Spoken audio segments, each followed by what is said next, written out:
Sandy Golson back here, and today I am announcing my 2020 fiction runner-up book of the year.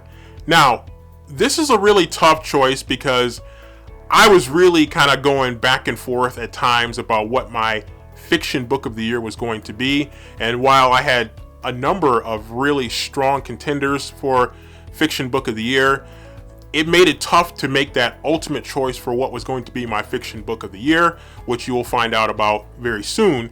And the one choice that I did make didn't necessarily make things easier on me in terms of picking my runner-up fiction book of the year.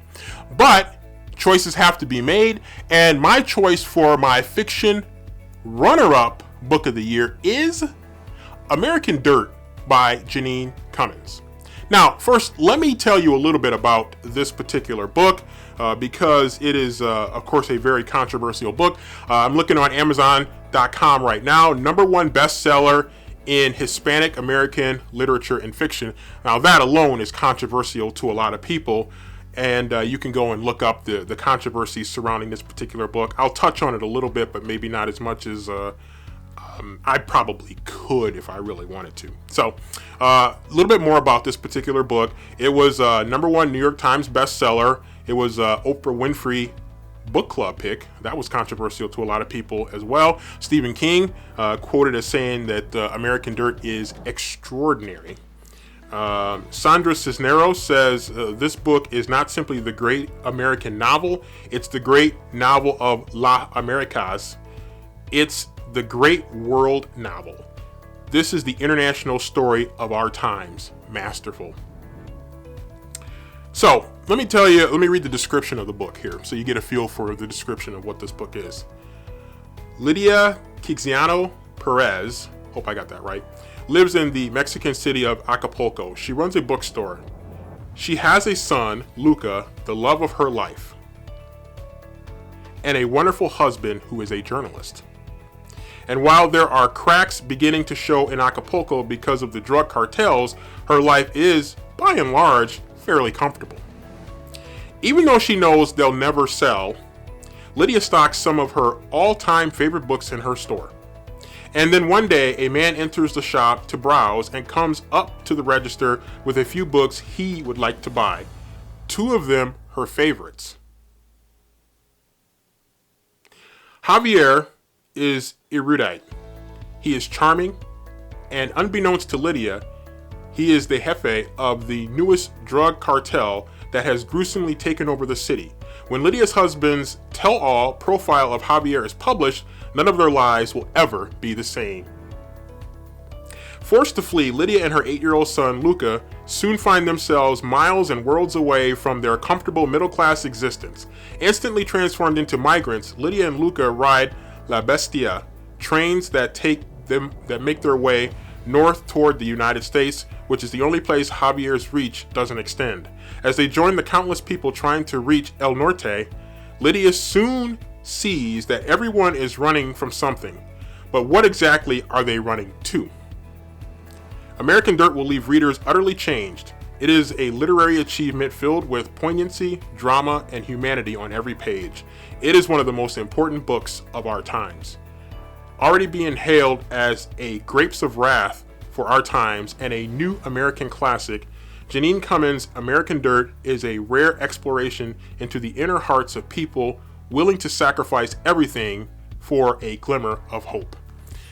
So again, it was you can kind of get a feel for the controversies, and there are people that are upset about the author and whether it was her place to really be able to tell this story because of her ethnicity and whether it was appropriate for her. And again, you can go and look that up and whether and see how you feel about that particular controversy. But it's strongly reviewed by a lot of people. I mentioned Stephen King earlier.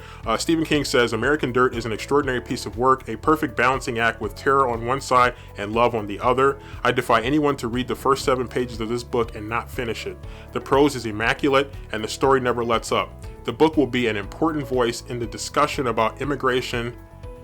It certainly puts the lie to the idea that we are being besieged by bad hombres.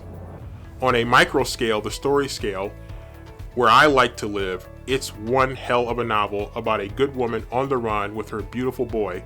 It's marvelous, says Stephen King. So just a lot of, it's just, you go on Amazon.com and it's just a long list, and you just keep scrolling of all these people that have left testimonials. It's 400 pages, and it was published in January of 2020. So let me just say this about American Dirt. I kept looking at American Dirt, and I kept thinking about buying it, and thinking about buying it, and thinking about buying it, and I kept stopping myself from actually buying it because I wanted to do research to find out what were the beefs that other people had with it, and were their strong negative opinions enough to dissuade me from actually reading the book and making my own opinion. And for a while, I guess it probably was. I had some people that, messaged me on social media and said, no, you shouldn't read it. You should look for more quote unquote authentic tales of immigration.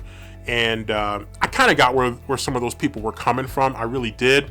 But then I thought about it a little bit more, and I actually did a video about my thinking process going into whether or not I was going to read this book. And I finally decided, you know what, I'm going to read it, because it's more important for me to find out for myself whether or not I like a book than to rely on someone else's judgment who has had the opportunity that I haven't had to be able to read it and to make their own judgment. So if you're able to make your own judgment based on the evidence that you were able to review, evidence, so to speak, that you were able to review, then why shouldn't I cut myself that same courtesy and give myself an opportunity to have my own opinion about this particular work? And there were other people that I know in the BookTube community who said the same thing, that, hey, you should read it and make your own decision. And for some people, quote unquote banned books are books that are even more appealing to a lot of people to read.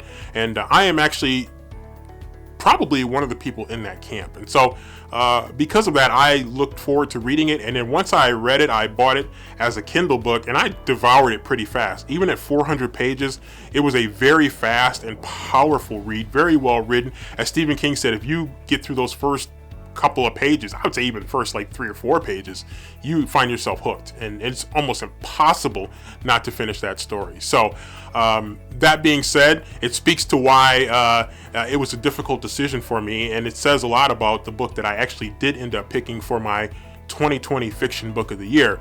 But my 2020 fiction runner-up book of the year is American Dirt by Janine Cummins.